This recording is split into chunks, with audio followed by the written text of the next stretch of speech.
É um prazer estar aqui para falar com vocês sobre um assunto que eu gosto bastante, né, que é a orelha, que faz parte do osso temporal. E eu vou mostrar para vocês por que o título dessa aula é Anatomia da Orelha e não do osso temporal. Tá, então, assim, quando a gente faz uma busca no YouTube, no Google, que a gente procura por orelha, aparece logo uma imagem que nada mais é do que o pavilhão auricular, ou apêndice auricular, ou o termo técnico chamado pina, né? Quando eu era estudante, depois residente, a orelha era dividida em orelha externa, orelha média e orelha interna, mas, quer dizer, ouvido externo, ouvido médio e ouvido interno, mas de uns tempos para cá passou a se chamar orelha, né? E a orelha, as estruturas da orelha se localizam dentro do osso temporal. O osso temporal é um osso que compõe parte da porção lateral e da base do crânio, e ele se articula anteriormente aqui com o esfenoide, superiormente com o osso parietal, posteriormente com o osso occipital. Ele ainda mantém relações com o osso zigomático e o malar e com a mandíbula. Tá? Ele é composto de 5 partes principais e as estruturas da orelha elas vão estar presentes em mais de uma dessas partes. Então, quando a gente pega a peça anatômica de um osso temporal isolado, que a gente pode ver numa vista lateral externa, que tem as porções escamosa, zigomática, a mastoide propriamente dita, a porção petrosa, a porção timpânica e aqui o estiloide, que também faz parte do osso temporal.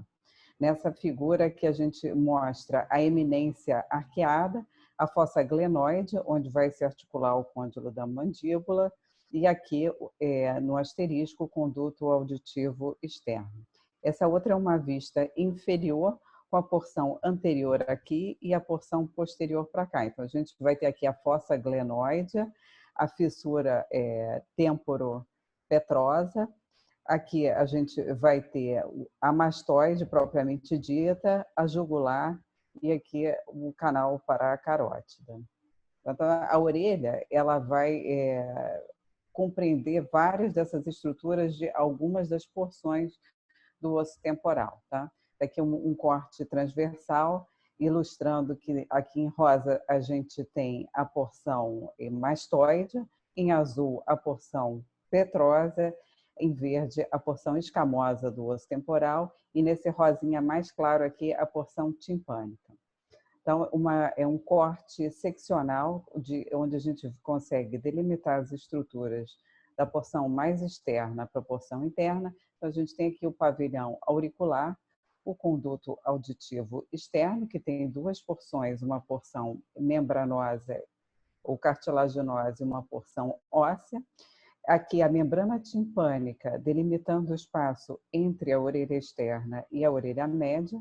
Na orelha média, a gente vai ter uma cavidade aerada, que vai se comunicar com a faringe através da tuba auditiva, e dentro dela a gente tem as estruturas ossiculares que vão ser responsáveis pela transmissão do som, que vem aqui pela membrana timpânica até a janela oval. Então, a janela oval é um dos limites entre a orelha média e a orelha interna.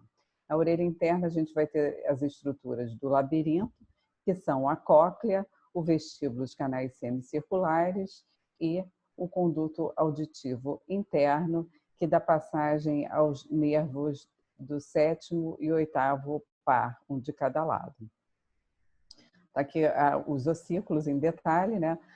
O martelo ele se insere junto da membrana timpânica, se articula a bigorna ao estribo, e o estribo vai até junto do vestíbulo através da janela oval. A gente vai ver isso aqui com mais detalhe. Então, aqui a anatomia do martelo, a gente tem o martelo, a cabeça do martelo, o corpo, aqui o manúbrio e aqui o umbo, aqui a apófise anterior. O martelo vai se articular com a fossa incudal da bigorna, o corpo da bigorna, que é essa parte maior, e aqui a gente tem o processo curto, processo longo, que na sua porção inferior faz um giro de 90 graus e a gente consegue enxergar o processo lenticulado, e o processo lenticulado vai se articular ao estribo. Voltando aqui, as estruturas mais superiores que vão formar os centros de ossificação do martelo e da bigorna, eles vêm do primeiro arco branquial, e os outros centros de ossificação vêm do segundo arco branquial. Essa noção vai ajudar vocês, quando futuramente forem encarar as malformações, a gente vai conseguir ver por que algumas partes dessas estruturas ósseas são mal formadas e outras não, né? Tá? E só para destacar que, além disso, o estribo, ele tem, parte dele é formada pelo ectoderma e mesoderma, que forma a maior parte das estruturas ósseas, né? Forma todo o martelo, todo o estribo e toda a bigorna e boa parte do estribo, e apenas a platina do estribo vai ter origem tanto no mesoderma quanto no endoderma. As estruturas do labirinto, que são aqui a cóclea, o vestíbulo, que tem duas porções, o sáculo e o trículo, e os canais semicirculares. Existe um labirinto membranoso, que ele vai estar contido dentro do labirinto ósseo, e essas estruturas elas já estão completamente desenvolvidas na ocasião do nascimento. Não vai haver um crescimento dessas estruturas durante a vida fora do período gestacional, e isso vai ajudar a gente a avaliar bem essas estruturas. A gente não vai ter dificuldade na hora de interpretar uma tomografia de mastoide de um recém-nascido. Então, qual é o protocolo básico para avaliação, né? A tomografia computadorizada e a ressonância magnética. Na tomografia computadorizada, a gente tem que garantir que o volume que a gente precisa estudar seja adequadamente adquirido, de modo que a gente consiga fazer as reformatações necessárias para poder avaliar as estruturas em detalhe, tá? Então, normalmente a gente tem pede para reformatar no plano transversal, coronal, coronal oblíquo e sagital oblíquo, mas é super importante que a gente tenha acesso a uma estação de trabalho para poder fazer alguma reformatação extra que a gente precise fora de um plano convencional, para conseguir identificar alguma estrutura, alguma variação anatômica ou mesmo as patologias. Diferentemente da maior parte da aquisição dos exames de cabeça e pescoço, onde a gente normalmente pede para que o técnico posicione o paciente com o queixo em posição neutra, no exame da mastoide, a gente vai pedir que o técnico coloque o paciente numa discreta hiperflexão cervical, de modo que o queixo vai ficar um pouquinho elevado. Isso vai fazer com que o feixe de radiação ionizante incida diretamente sobre as estruturas que a gente precisa estudar, né, da orelha, isolando a região do cristalino, diminuindo a quantidade de radiação ionizante. As reformatações e a documentação seguem mais ou menos o que é preconizado pela literatura, tá? Então a gente vai documentar nos planos axial, coronal oblíquo, sagital oblíquo e janela de partes moles, e a espessura de reformatação tem que ser a menor possível, normalmente cortes submilimétricos. Aqui uma janela de partes moles. Na janela de partes moles, também é super importante a gente incluir as estruturas da pina, tanto na criança, para ver se ela é alvo de alguma malformação, quanto em adultos, porque é muito comum pessoas na terceira idade terem processos neoplásicos da pele próximos aqui à orelha, e esse processo neoplásico invadir e destruir secundariamente. Então, é importante que a gente peça para o técnico não tirar a orelha do campo visual da gente. Então, como é que a gente faz para obter as reformatações no plano ideal? Tá? Pega A aquisição que foi feita coloca no plano sagital. A partir do plano sagital, a gente traça uma linha que une a crura anterior e a posterior do canal semicircular lateral, e esse vai ser o plano ideal. Então, quando a gente identifica o canal semicircular lateral num único plano, num único corte, a gente sabe que a gente está no plano ideal para visualizar as estruturas. E por que isso é importante? Que eu estou focando bastante da gente ter o plano ideal. Primeiro, porque a gente desenvolve o olho para enxergar as coisas. E segundo, ou mais importante que tudo, porque os atlas têm as imagens assim. Então, se a gente tem alguma dúvida, a gente vai recorrer ao atlas, que é a maneira mais fácil, comparando estrutura por estrutura, e foi assim que eu aprendi a ver osso temporal. O coronal, a gente vai pegar aquela linha imaginária que a gente traçou entre as cruras anterior e posterior e vai fazer um plano coronal ortogonal, e a gente vai ter essa imagem, que é a imagem do bico de pato, né? Que a gente tem aqui o pescoço do pato, a carinha do pato e aqui o bico propriamente dito. Então, eu sei que eu estou no plano coronal certinho. Como é que a gente faz para obter as reformatações oblíquas? No plano sagital oblíquo, a gente sobe um pouquinho com aquela imagem que a gente viu no plano axial, e aí a gente vai ver a escrura anterior e posterior do canal semicircular superior. Então, a gente toma como base isso e traça a linha que a gente tem que traçar, e com isso a imagem que a gente tem é do canal semicircular superior visto em toda a sua integridade. Como eu vou mostrar para vocês depois, também é uma reformatação muito boa para a gente analisar as estruturas ossiculares.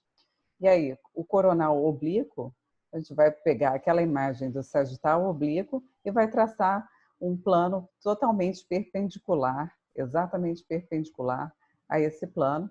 E nessa reformatação a gente vai ver a cóclea em toda a sua extensão e a maior parte do nervo facial, o trajeto dele descendente da mastoide, aqui onde ele sai pelo forame estilomastoideu. Então vamos lá, a gente começando aqui no plano axial, daquela maneira que a gente viu, né? A gente vendo que a gente está no plano certo, a gente pode começar a interpretar as imagens. Eu queria chamar a atenção para vocês que não só no osso temporal, como em outras estruturas ósseas, a gente vai ter uma quantidade de fissuras e de suturas, né? Na base do crânio. E é importante a gente ter uma noção delas, porque, principalmente em casos de trauma, a gente pode ficar na dúvida se o paciente teve uma fratura ou não. Então, é importante a gente saber que elas existem. A diferença entre uma sutura e uma fissura é que uma sutura tem componente fibroso entre as partes e a fissura não. Outro dado que vai ajudar a gente a distinguir se houve fratura ou não é porque nesses casos normais a gente vai ter bordas corticalizadas, diferente da fratura, onde a gente vê uma solução de continuidade entre essas bordas. Aqui para mostrar para vocês a fissura entre o osso esfenoide, a gente vê aqui o canal carotídeo forame espinhoso, e aqui a porção anterior da mastoide. Vou mostrar para vocês também aqui uma outra fissura, que é a fissura entre o ápice petroso da mastoide e o occipital. Então, uma fissura petro-occipital. Aqui a gente já vai ver parte do canal carotídeo forame jugular. Temos aqui o côndilo da mandíbula. Aqui a gente tem outro acidente anatômico, que é a fissura entre o ápice petroso e o occipital, a fissura petro-occipital. Tá?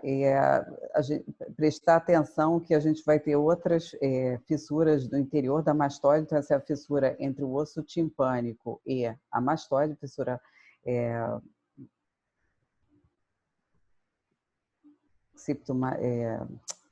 ai meu Deus, tímpano-mastoide.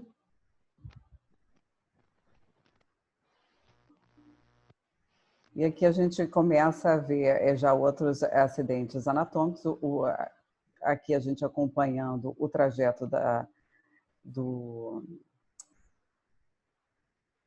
o forame oval, o forame espinhoso, a artéria carótida, aqui o canal do ducto, do aqueduto coclear, já começando. Aqui a gente tem a abertura para a tuba auditiva e aqui a gente tem mais uma fissura, que é a fissura entre o osso timpânico e a cavidade glenoide. Mostrar que a gente já começa a ter aqui aparecer um pedaço da cápsula óptica, né? Essa seta verde está mostrando para a caixa, está apontando para a caixa timpânica, e de inferior para superior a gente começa já a enxergar a espira basal da cóclea, aqui é o promontório coclear. Aqui a gente vê essa seta laranja mostrando apontando para o martelo é mais anterior, essa outra aqui apontando para a bigorna, a gente vai ver depois em detalhe num corte ampliado. A gente identifica junto da espira basal da cóclea a janela redonda, e aqui a gente começa a ver uma estrutura, um recessozinho chamado seio do tímpano, e é um lugar que é muito importante a gente atentar, principalmente porque é um ponto cego para o otorrino quando vai fazer uma cirurgia do colesteatoma, por exemplo. Mostrar aqui com mais detalhe que a gente tem o semicanal do músculo tensor do tímpano. Aqui, posteriormente, a gente vai ter essa cristazinha, que é a eminência piramidal, e a gente tem aqui o recesso facial, que é lateral, e a gente já tinha visto medialmente que aqui tem o seio do tímpano. Atrás dessa pirâmidezinha, a gente vai ter a porção descendente do nervo facial.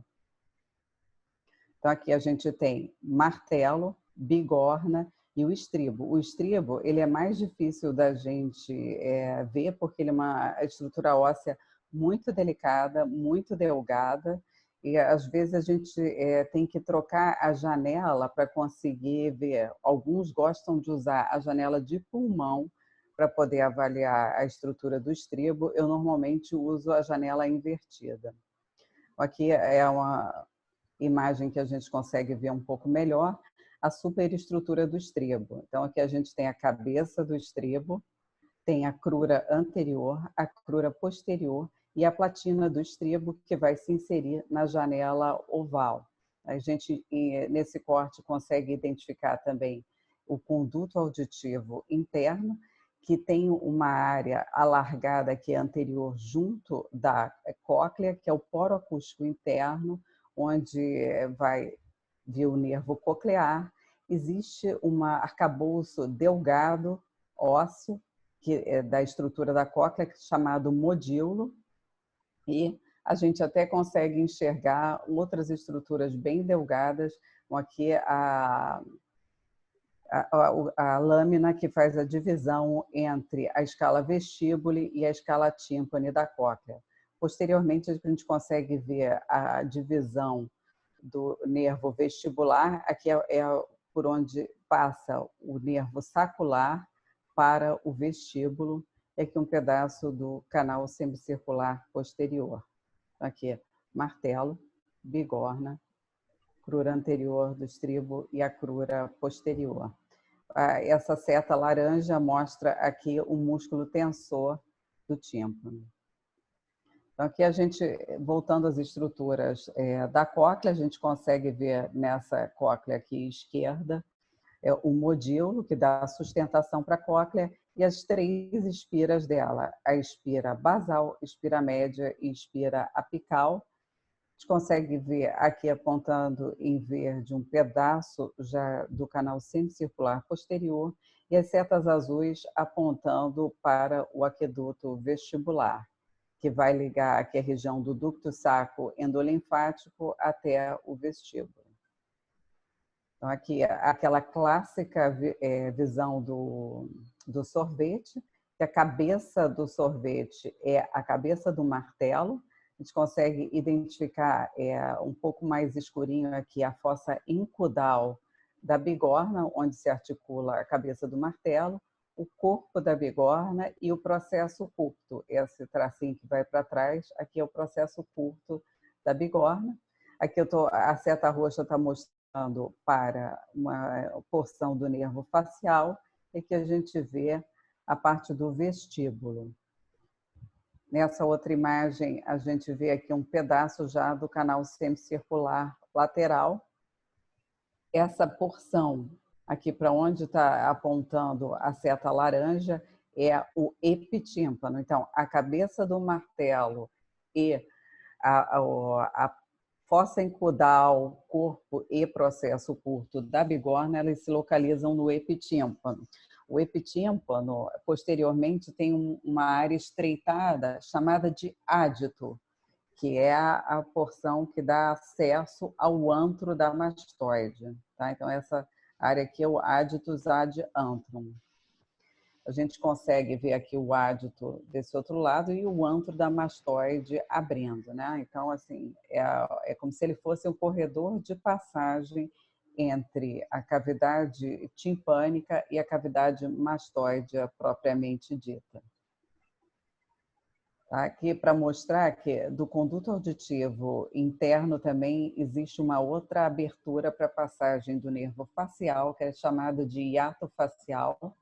Daí o nervo facial faz uma curva para frente, chegando à região do geno, e daí ele faz uma curva que vai para posterior. A gente vai poder acompanhar isso mais para trás.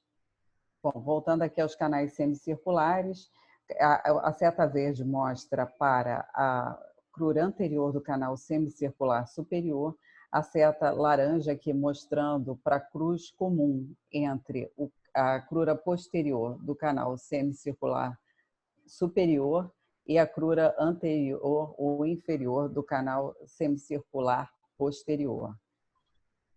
Tá? Aqui a gente podendo passar subindo ainda, a gente termina de avaliar.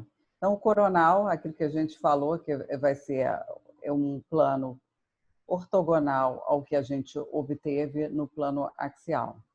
A gente está vendo aqui a jugular e já começamos a ver um pedacinho da cóclea aqui em verde. Então, aqui a gente tem a espira apical da cóclea, um pedaço da espira média. Nesse plano, eu já estou vendo a porção do hiato facial, do nervo facial, e logo abaixo dela, já estou vendo a porção que fez o joelhinho para baixo da porção timpânica do nervo facial. Não confundir com o tensor do tímpano, que vai estar junto aqui ainda nesse corte. Depois o tensor do tímpano desaparece e a gente fica com as imagens só do nervo facial. Mostrando, a seta azul mostra aqui o esporão do ático, né, da parede lateral do ático, e essa cavidade aqui, que é o recesso epitimpânico lateral. Então, a gente, um pouquinho mais posterior, consegue ver já todas as espiras da cóclea, basal, média e apical. Aqui a gente está vendo o nervo facial em cima, que é o músculo tensor do tímpano. A seta branca aponta para o martelo, a seta azul para o esporão do ático. O recesso epitimpânico lateral é toda esta região aqui, e o que é dito como espaço de Prusac representa, na verdade, só esse pedacinho aqui de baixo. Ele é compreendido entre o ligamento malear lateral, a membrana timpânica e o martelo.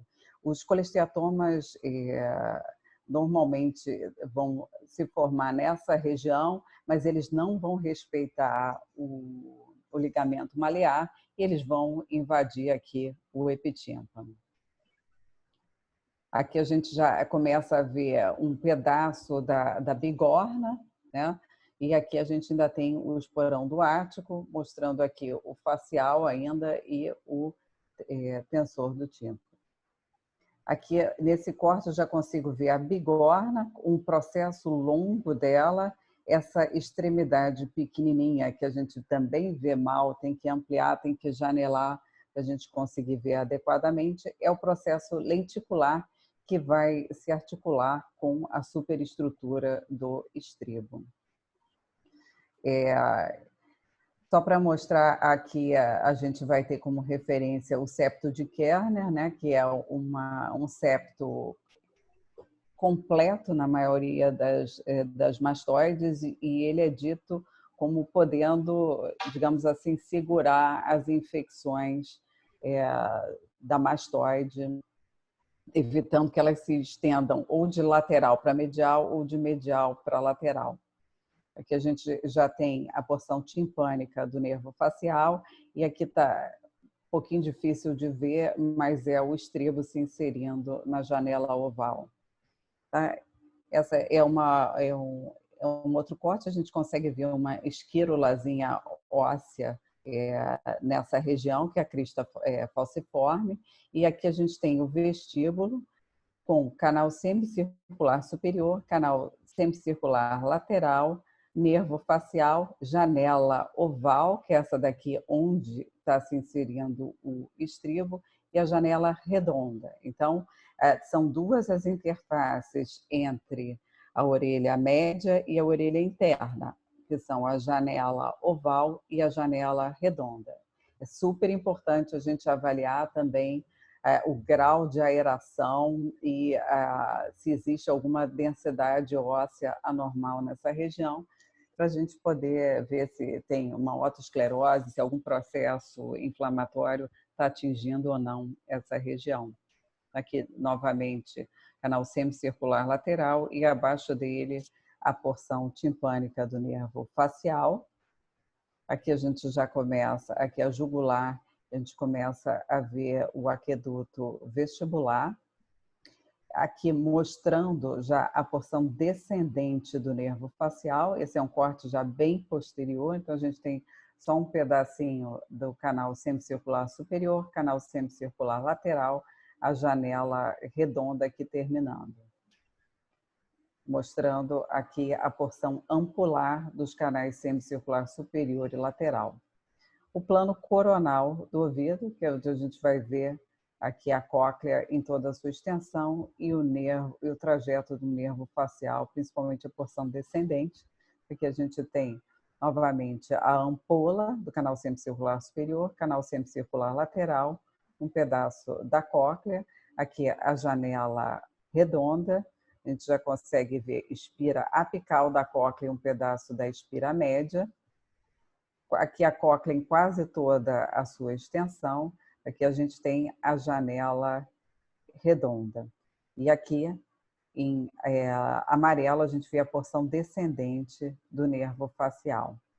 O plano sagital oblíquo, onde a gente vai ver o canal semicircular superior em toda a sua extensão, e a gente consegue identificar também as estruturas ossiculares. Esse é um plano que eu acho que identifica muito bem a articulação entre o martelo e a bigorna, e entre a bigorna e o estribo. Aquilo que eu estava falando para vocês, o amarelo aqui apontando para o martelo e o azulzinho apontando para a bigorna, a gente consegue ver canal semicircular superior, o aqueduto vestibular, que se dirige ao vestíbulo, e aqui o canal da artéria singular. Né?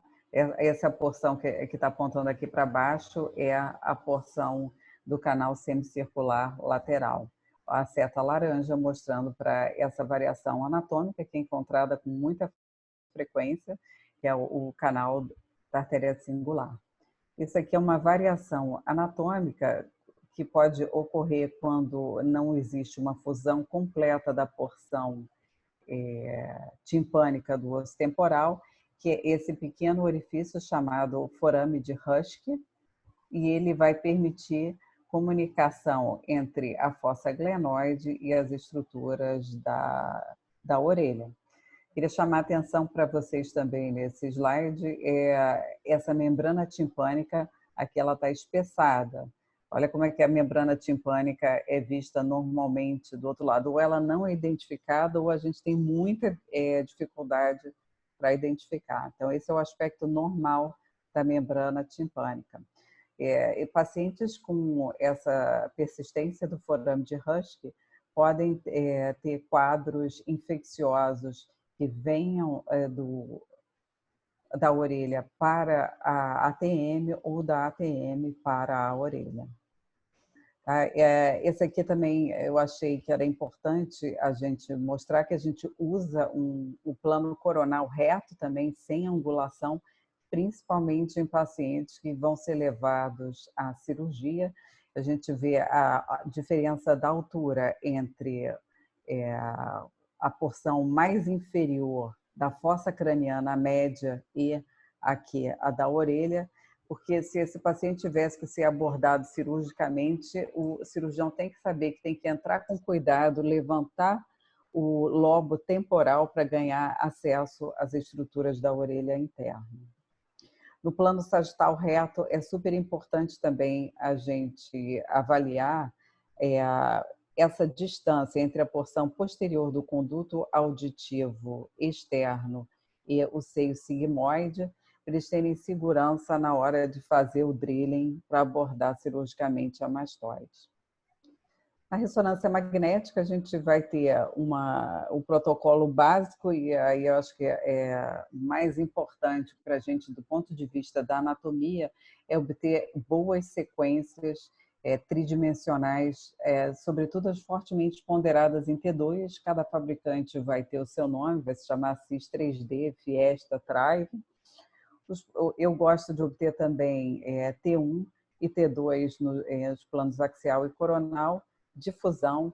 Agora, para avaliar determinadas patologias, eu acho que o FLAIR é muito importante, e o T1 pós-contraste, a gente normalmente adquire um estudo volumétrico, submilimétrico também, para poder reformatar as estruturas na medida que a gente for achando necessário. Então, a gente pega o CIS 3D e reformata em todos os planos, axial, coronal e sagital, e a gente vai poder dar maiores detalhes. Mostrando aqui, a gente começa a ver aqui, quase que imperceptível, aqui o aqueduto vestibular. Essa outra estrutura que a gente vê é o canal semicircular posterior, e aqui a espira basal da cóclea. Fica difícil de ver, mas acho que dá para acreditar que aqui a gente tem o septo interescalar entre a escala vestíbulo e a escala tímpane, né?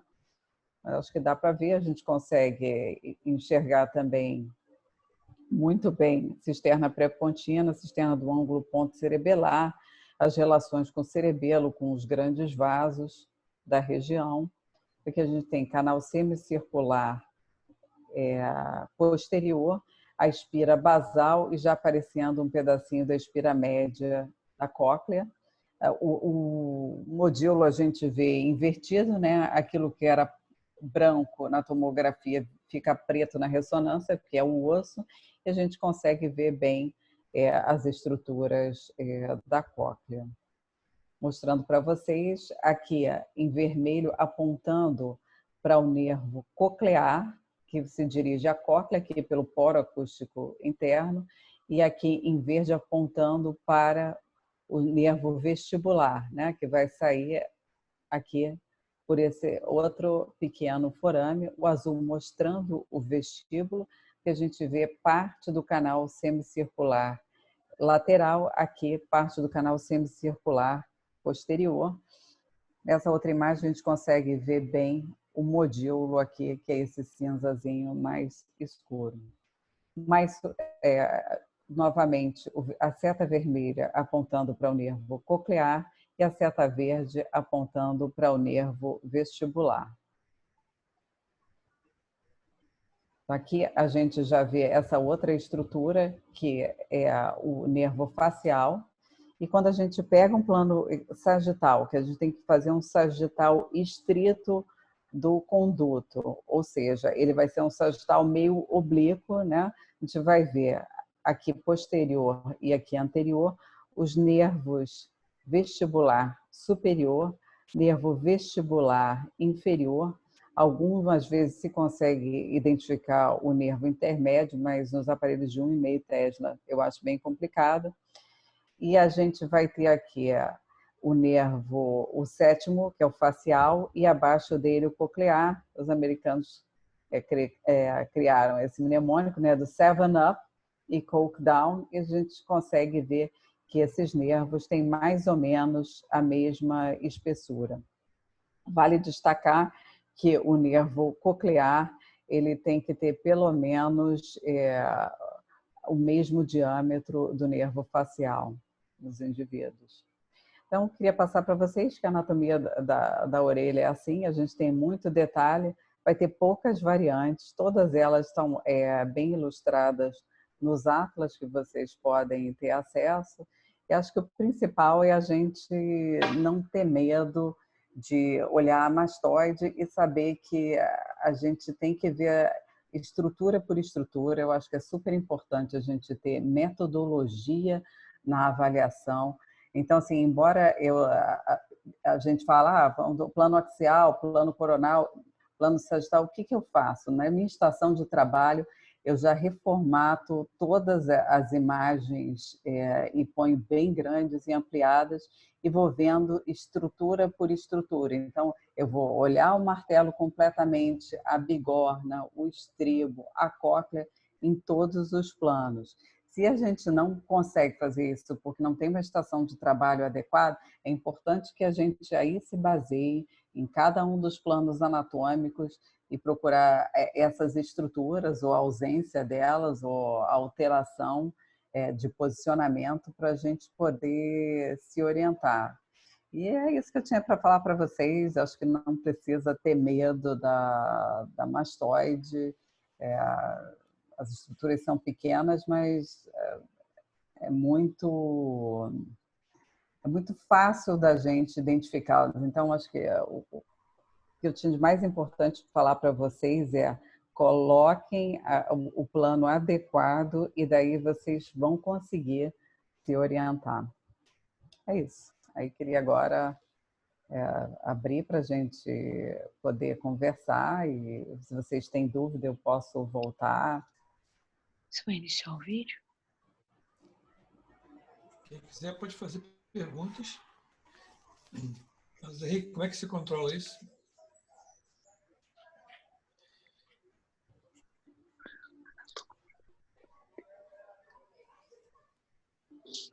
Parece que as pessoas querem fazer pergunta, tem que se manifestar, né?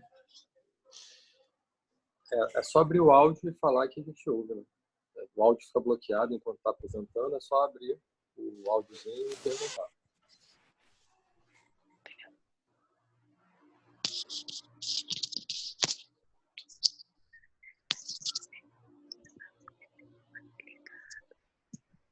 A gente pode perguntar, cara.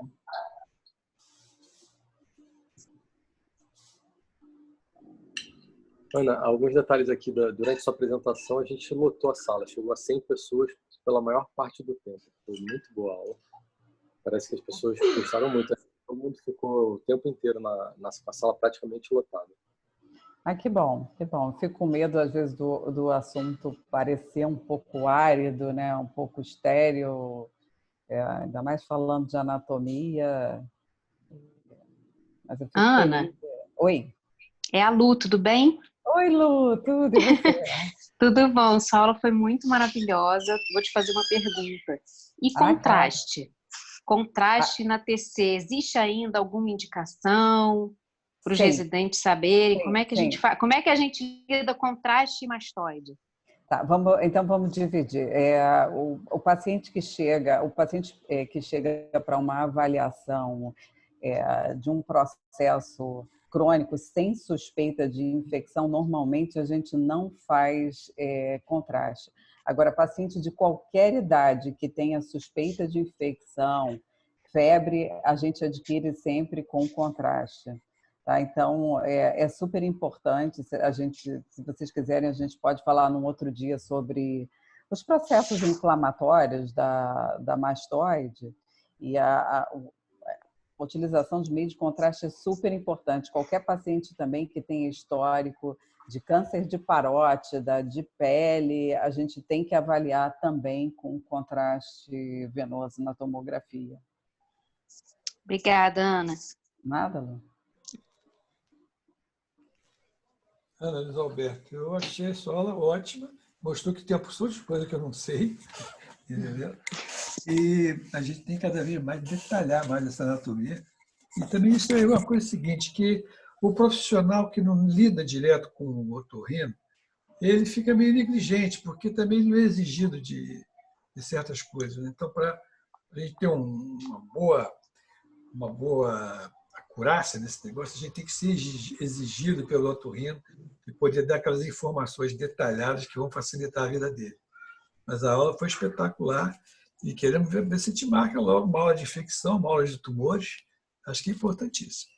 Vamos ver se tem mais alguma pergunta. Ana, tudo bom? Leonardo aqui, lá do Fleury, tudo bem? Tudo, e você? Tudo bem. Deixa eu fazer uma pergunta. Você comentou que gosta do FLE também para mastoide. A gente sabe que o FLE 3D, às vezes, pode mestrar melhor em um labirinto ou alguns processos inflamatórios. Uma dúvida que eu tenho é se você prefere ele pré ou pós-contraste, porque no pré tem a vantagem de mostrar o sangramento e no pós do processo infeccioso. Leonardo, eu sou favorável a gente fazer pré e pós. Às vezes a gente apanha um pouco nessas coisas por conta do tempo que tem, mas eu acho que teria que fazer pré e pós. Alguns estudos também mostram que fazer o CIS pós-contraste pode ajudar. Existem assim muitos detalhes também de protocolo para pesquisa de determinadas patologias, né? Se a gente tiver um paciente com síndrome de Meniere, o ideal é que a gente faça exame num 3 Tesla e que adquira as imagens com contraste, tira o paciente da sala, readquire as imagens depois de 4 a 6 horas, ver se modificou alguma coisa. Então, assim, dependendo da indicação, se a gente tiver zumbido, tinitos, vertigem, a gente tem que acrescentar imagens de anjo arterial, anjo venosa, do resto do crânio. Então, cada doença, cada suspeita vai incorrendo um protocolo diferente. Certo. Obrigado. Nada.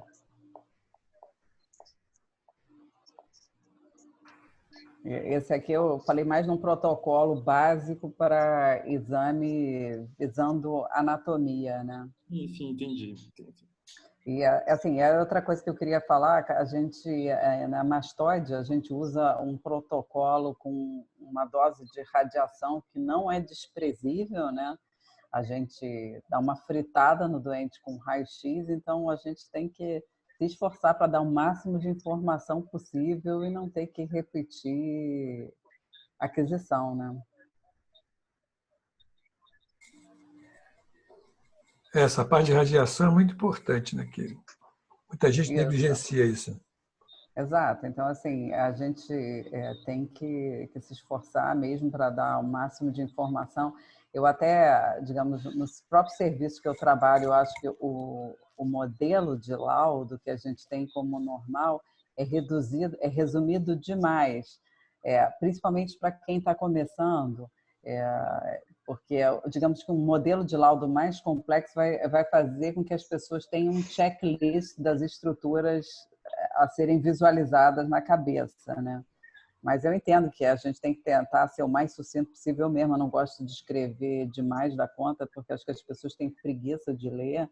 A gente teria que tentar só falar mesmo o que interessasse para da patologia, né? Então, acho que a gente pode depois até mandar para as pessoas um checklist das estruturas que têm que ser vistas em cada plano e tudo, porque vai ajudar, eu acho, na hora de se interpretar e de confeccionar o laudo.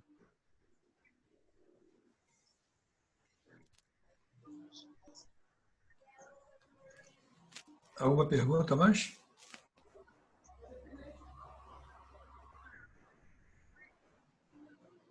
Bom, parece que tem mais uma pergunta. Quero dar os parabéns a você pela apresentação. Obrigada.